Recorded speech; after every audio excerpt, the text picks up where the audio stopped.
we're putting the focus on Bay Area athletes. We prepare for every opponent the same regardless of who they are. So whoever's in front of us, we're going to approach it the same way. From stories of inspiration. Times don't really matter that much in the long run. What's important is just improving myself and becoming the best version of my life. To hard work and perseverance. These are extremely hard teams to beat, and so we're very proud of our standing as second in the state. We're highlighting accomplishments that don't always get the recognition they deserve. Sports Focus starts right now. I'm Anise. And I'm Ana Carla. And we play football, wrestling, and softball at St. Helena High School. And you're watching Sports Focus. Welcome to an all-new episode of Sports Focus for this month of May. I'm Christina Rendon. Those sisters that you just heard from are making a name for themselves in the North Bay. Star wrestlers, each with a 4.36 GPA, and they're only halfway through their high school careers. We're kicking things off with a feature on the Hernandez twins of St. Helena. Nestled among the vineyards of Napa Valley, St. Helena is home to high school sophomore sisters Anais and Ana Carla Hernandez. The 16-year-old identical twins basically do everything together. I don't know what happened with the scheduling, but we have 9 classes together, so we just follow each other around all day. Yeah. And then we go to the same sport after school, and then we drive home together. I have a little buddy with me the whole time, even when I don't know what I'm doing. Accountability buddy? Yeah, accountability buddy. And that keeps them focused on their sports. Together, they've tackled playing on the JV football team the past 2 seasons. The same goes for softball, both sports they'd never played before starting high school. But wrestling is their favorite. They started that in middle school. We wrestle schools that are way bigger than us, and a lot of times our team is pretty small in comparison to a lot of girls' teams out there, but we actually do pretty well at tournaments. We had 7 girls this year, which is pretty decent for us. We had 5 last year. So it's that much more impressive when they go up against athletes from big schools and win. Anais competed in the 125-pound weight class this year, and Carla in the 140s. She went to state. I didn't go to state. Yeah, but she's placed 6th at NCS as a freshman and as a sophomore. It was one of my goals for my wrestling career in high school. But it was really awesome to go. Their goal is to make it to state together next season. Going from wrestling to softball is kind of interesting. I remember last year I was playing catcher, and I think I ran people over 3 times when I was not supposed to. Aside from being 3 sport athletes, their schedule is packed with hobbies. They're on the welding team. They like to go fishing, and they're members of Future Farmers of America. Their days start at 6:45 every morning, where they tend to the pigs they're raising for the county fair. We each have 2 pigs at the school farm, which is not on campus, but it's really close. We just drive there every morning. One of them is named Hog, and the other one is named Dog. So you can see I'm pretty creative with the names there. One of them looks like a dog. One of them looks like a dog, and the other one is kind of buck wild, so Hog. Mine are Big Papa and Mamacita. They're a Light Cross and a Berkshire. I really love like my pigs. Yeah. I'm going to be sad when they have to go to fair, but I'm also going to be happy because they'll get us money. Yeah. And they've never raised pigs before, but hey, what's another thing to learn? They recently got their driver's licenses, scoring exactly the same on their driver's test. So we tested them too. What's your favorite food? Rice and beans. I also like rice and beans. Also, I gotta say, I like pasta. Yeah, pasta's pretty good. Pretty solid food right there. What's your favorite? What's your favorite professional sports team? We don't watch a lot of sports on TV, actually. We don't really watch sports. I know it's weird, and we probably should, to be honest. Yeah, that'd probably help us out, wouldn't it? Yeah. But we don't, I don't know, we don't have cable, we don't really have a lot of time, And who was born first? I'm 5 minutes older. Yeah, but I'm taller. Okay, nobody cares. Jokes aside, athletic director Brandon Farrell says Anais and Ana Carla are not only solid student athletes, they're good people. What a refreshing thing to see for 2 kids to just really love being here at the high school. They play sports that they both excel at, which is wrestling, and they play sports where it may not come as easy to them. So I appreciate that aspect of their lives even more so than somebody that just comes in and is just naturally good at everything that they do. And with 2 more years to go, these twins are looking forward to making the most of their high school experience. Their bond unwavering, just like their passion for sports. It's a challenge. I think it really helps you grow as a person, and also you get pretty strong. I like being strong, so yeah, it's nice. Well, now to a sports focus update. Last month, we introduced you to Carissa Lee of Milpitas High School. She runs cross country and does track and field, and we're happy to report she has now been named the CIF Female Scholar Athlete of the Year. We recently went out to Milpitas High School to visit the 18-year-old and her athletic director, Miss Joanna Butcher. Carissa is not only involved in sports, she's also president of the math club and started her own nonprofit, tutoring students from kinder through 12th grade in math and English. She volunteers in the community. She's garnered several academic-based awards. She has a 4.7 GPA, and she previously won the CIF Spirit of Sport Award. So now with this new title of Scholar Athlete of the Year, she just couldn't be more grateful for the role sports has played in her life. It's really made me a better person. It's helped me develop a sense of ambition and bring out my competitive side that I didn't really have previously. And now I know that improving myself is much more important than the overall outcome or achievement. The Scholar Athlete of the Year award comes with a $10,000 scholarship. Carissa will be using that money when she attends UC Berkeley in the fall. Though she has spent hours on the track at high school, she says she's now committed to her academics as well. She plans to study data science. I've always been interested in math growing up, and I really wanted to apply it to the real world. And also, I kind of got into coding a little bit, so data science is like a blend of computer science and math. I am extremely honored and very grateful for this opportunity to represent MHS. And we would like to congratulate Carissa on a successful senior year. We wish her all the best in college. All right, focusing now on De La Salle football in Concord. The team given a rare opportunity to play overseas in the upcoming season. Take a look here at the moment that the Spartans found out they're headed to England. It was a video announcement from one of their coaches, former Spartan and NFL star Maurice Jones-Drew. De La Salle will play at the stadium belonging to the Tottenham Hotspur Soccer Club in London on Tuesday, October 8th. They're taking on the NFL Academy, a youth football development program run by the league. KTVU's James Torres has more. The moment students slowly found out they would play a football game in London. Not a lot of high schools get this opportunity. A partnership between the NFL Academy and Nike. De La Salle High School's prestigious football program will test its talents against the NFL Academy at the Tottenham Hotspur Stadium. Welcome to our field. On its website, the NFL Academy showcases its young European stars, recruits from more than a dozen different countries. Getting to see a team that's kind of interesting because it's a bunch of guys from a different country, but also, going to other countries is pretty insane. So that'll be cool. It'll be a great experience to go and spend a week with all my teammates and stuff. So we're really excited. While the opportunity is unique, training will be no different. The team's head coach will make sure the Spartans are prepared to play their best game. We'll work to the best of our ability, and we'll try and be in great shape by the time we get there and adjust to the time change. It's there's going to be a lot of challenges that accompany a trip like this, but like I said, it's a once in a lifetime opportunity that we're not going to pass up. The best part about this announcement is these students will not have to pay for a single dime. That's because Nike is covering the entire cost for each of these players. Kickoff for that game in London, October 8th. Reporting from De La Salle High School, I'm James Torres, KTVU, Fox 2 News.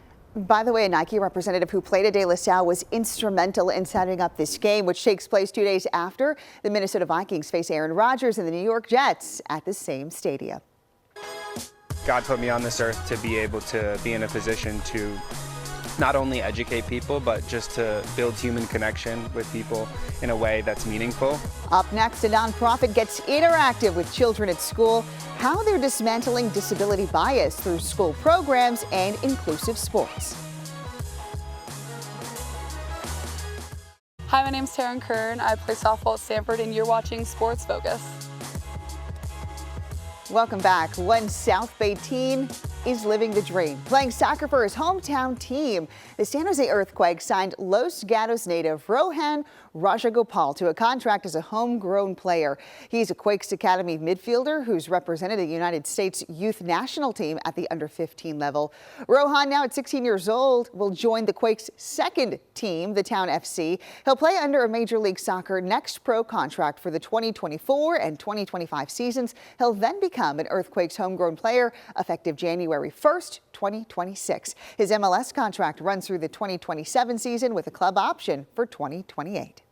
Okay, speaking of soccer, we're turning our focus now to adaptive soccer. An East Coast organization with Bay Area ties aims to create a more inclusive world for everyone, regardless of physical disability. It's called the Bionic Project. The goal is to dismantle disability bias through programs and inclusive sports. I caught up with members of the Bionic Project during one of their visits to the North Bay at Marin Primary and Middle School, an independent private school in the North Bay.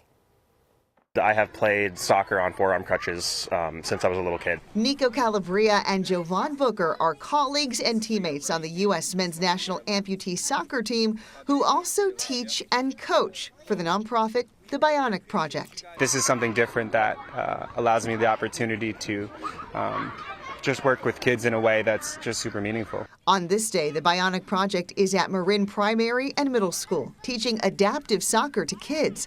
It's a memorable experience designed to break down barriers. We enjoy spending time with kids and introducing them to disability from a young age, and we know that familiarity fights fear. Before hitting the pitch, the team goes into the classroom to talk to students about themes surrounding disabilities. We would love to hear the creative ideas that you came up with.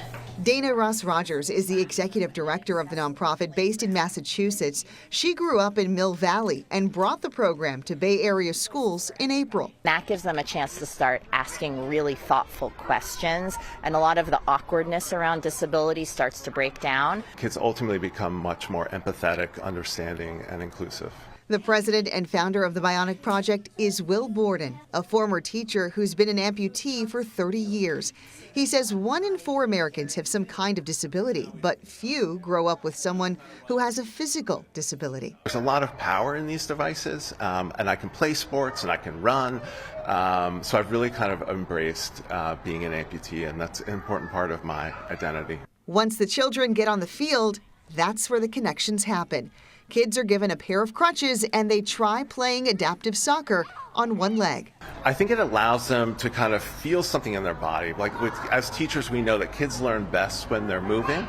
So yes, we read a story to them about what it's like to be a little bit different or to be in a different body, but to get outside and actually feel that and engage in sport really kind of allows it to hit home for them. People are bumping into each other and laughing, and that's where you really end the day feeling very connected. The group also teaches adaptive hockey and does 5K races in the fall, with an upcoming race set for the last Sunday in October at Crissy Field. We're trying to make this our kind of second hub, and we love coming to San Francisco. We're just here to create a meaningful experience with the kids, allow them to see people with disabilities as people that can be friends and not be scared or feel uncomfortable around them. We want to offer the opportunity to meet children's curiosity where it is, and I think that giving them the chance to play on some crutches is like, oh, they can, the experience of play is really powerful. And it's powerful for the coaches too. They say they love what they do and the people they work with. 1, 2, 3. Any schools interested in having the Bionic Project come to their campus during one of their next trips out to the Bay Area can visit bionicproject.org for more information. They're really fast and really jam-packed, so that's what makes it different than cheer, is that there is no dancing. Up next, from stunts to jumps, tumbles, tosses, and more, we are hearing from athletes on one of the top stunt teams in the East Bay about their incredible season. Hi, my name is Paul Shingala. I'm a freshman on the varsity golf team at Milpitas High School, and you're watching Sports Focus. Welcome back. If you have never heard of STUNT, it is one of the fastest growing female sports in the country. It removes the crowd-leading element of cheer and instead focuses on the athlete components. We're putting a focus on a stunt team from San Ramon known for rocking their routines.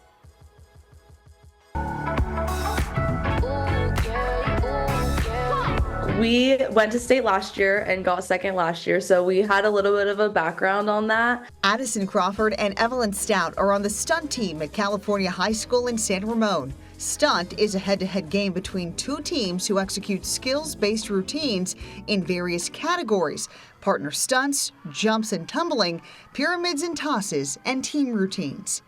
And it's a lot of technique and skill. So it's more of a competition between two teams competing these same routines, and whoever does the routine better or cleaner or tighter gets the point. What's different about stunt compared to cheer is that when you go on the mat and you do a tumbling pass or you do a stunt, you can't take any steps, you can't move a bunch, and it has to hit perfectly rather than kind of like pushing it up. And so they're across the map from us. And we have one panel in between us as we play. This season, the team took home the title in the East Bay Athletic League. They were the 2024 NCS champions, and they went back to state. Coming into this year, we were like super hungry, super excited. This season, our team went 27-1. So we played like a lot more games than a lot of other teams normally do. And we just came in really excited and ready. These are like extremely hard teams to beat. And so we're very proud of our standing as second in the state. Who did you compete against at state? What were the results? We competed against Oak Ridge. So the championship game, we competed against Oak Ridge and we lost 14-15 in overtime. It was a tough loss, but we got back and we just realized that, it's not just about winning and the points on the board. And we made a lot of memories and had a lot of fun along the way. And we realized that that's what's more important at the end of the day than a medal. There are 31 athletes on the team. Addison and Evelyn are 2 of 5 co-captains. One of our captains is a sole tumbler. So she's amazing at leading our tumblers. Like when they're in sticky situations or whatever, she's able to just go and talk to them and help have them strive for more. And then the other 4 of us, we all stunt, and some of us do different positions. So that really helps because we kind of lead certain groups or positions on teams. A memorable season for these girls who say their team dynamic is a big reason they've been so successful. And they give credit to their 4 coaches who've had a big impact on their lives. I've never met more dedicated or caring or selfless people in my life. These 4 people that are our coaches are outstanding, and we would not be anywhere without them. They seriously teach us so much, and they teach us that at the end of the day, we want to win and it's about stunt, but they teach us so many life lessons that I know I'm graduating now, but I will carry with me forever. And so I'm really thankful to them for that. Congrats to them. Well, now we want to take a moment to highlight the swim team at Acalanes High School in Lafayette and commend them for all of their hard work this season. They recently missed out on competing at the NCS tournament after missing a key deadline. 13 members of the swim team were unable to compete. Their coach tried to submit their entries online, but spotty internet connection prevented those submissions from going through. The team asked the sports governing board for an extension, but they were denied. And members say, you know what, they don't hold their coach at fault. We have nothing but respect for him. He's always on our side and he always does whatever he can to help us, and it's just what it is. So despite that disappointment, it does not erase all their hard work this season, which is why we're celebrating them here. Members of the team then went on to cheer on other schools at that same meet in a show of support. Up next, she is the most successful girls basketball coach in Northern California history. How the legendary Sue Phillips is honored for her accomplishments. Stay with us. My name is America Garcia. I play volleyball and soccer at St. Helena High School, and I'm looking forward to the next level of competitiveness for varsity season. For our final story, we are shifting the focus from athletes to a coach who is behind the success of so many South Bay athletes. She's the head coach of the girls basketball team at Archbishop Mitty High School in San Jose, who was recently inducted into the Women's Basketball Hall of Fame. KTVU's Jason Applebaum has more on her storied career. 2024 inductee, Sue Phillips. It was a night and an honor that Sue Phillips will never forget. When I received the call, I actually broke down in tears of joy. Joy that she had made the Women's Basketball Hall of Fame. And last month, the longtime Archbishop Mitty High School coach was enshrined in a ceremony in Knoxville, Tennessee, as part of the class of 2024. I stand before you today with a heart full of gratitude, humility, and immense pride as I accept this incredible acknowledgement. It's not something you ever expect. It's not why you coach or teach. It's a byproduct and something I'm incredibly grateful for. It was just an amazing experience. Needless to say, you do get very nostalgic. This is year before last, and then the most recent one is in the trophy case up front. Phillips is the most successful girls basketball coach in Northern California history. She's won a record 819 games, 16 NorCal titles, and 6 state championships, all while also coaching USA basketball youth teams to 4 gold medals over the last decade. I think there's so much to be made about the wins and the losses, for that matter. As a coaching staff, we really try to focus on this idea that we're educating through athletics, and we are not just building jump shots, but we're building better leaders together. 3-time Olympic champion Carrie Walsh is probably her most famous former player. Known for volleyball, Walsh won a basketball state championship playing for Phillips in 1995. They nearly made it back-to-back titles in '96, but came up 1 win shy. I've heard you say that still sticks haunts you. Are you serious? I mean, after 30 years? Yeah, it really bothers me. I felt like I mismanaged Carrie's foul trouble in that game. Should have burned a timeout earlier. Phillips' competitive fire started at an early age. My older siblings made fun of me because I couldn't ride a bike at a early of an age as them. So I decided I would one-up them, and then I quickly learned how to ride a unicycle.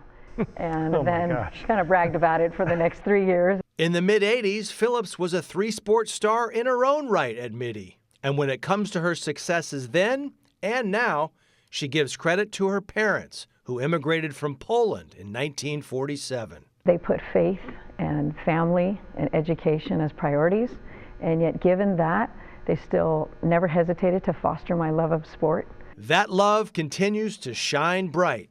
And this past season, to add to her long list of accolades, she became the first person to win the National Naismith Coach of the Year award twice. And she has no plans to slow down anytime soon. 30 years ago, Archbishop Mitty took a chance on an inexperienced coach and math teacher. And over 3 decades later, I'm just as eager to teach young people and start a new season for the Monarchs. It's what I love to do, and if you love what you do, you never work a day in your life. Jason Applebaum for Sports Focus. Okay, we're looking for the next incredible high school student athletes to feature as we head into summer. Send us your self-recorded clips with your name, sport, and what you're looking forward to. Or if you have a story you think we should hear, just send us an email to newstips@fox.com. We look forward to putting the focus on your sport next. And also a special congratulations to all of our graduating seniors across the Bay Area. Athletes or not, we wish you all the best in the future. Thanks for joining us on this edition of Sports Focus. I'm Christina Rendon, and we'll see you next time.